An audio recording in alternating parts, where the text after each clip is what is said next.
একদম হাত তুলে বলুন, তৈরি তো নাকি? আল্লাহ কবুল করে বলুন আল্লাহুম্মা আমিন।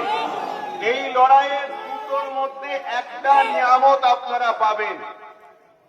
এই লড়াইয়ের মধ্যে দুটোর মধ্যে একটা নিয়ামত আপনারা পাবেন, যদি আপনারা জালিমদের দলভুক্ত না হন, মজলুমদের হয়ে যদি লড়েন।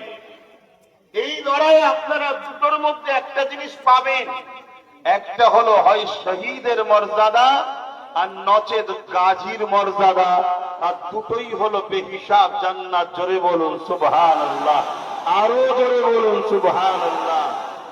নিঃশ্বাসের তো কোনো বিশ্বাস নেই, আজ আছি কাল নাই, চলে যেতে হবে, সবাইকে যেতে হবে। ফেরাউন মিশরের রাজা ছিল, ভেবেছিল আমি মরবো না, মুসা নবীকে মারার জন্য তাড়া করলো। এখানে আপনাদেরকে আর একটা কথা বলি,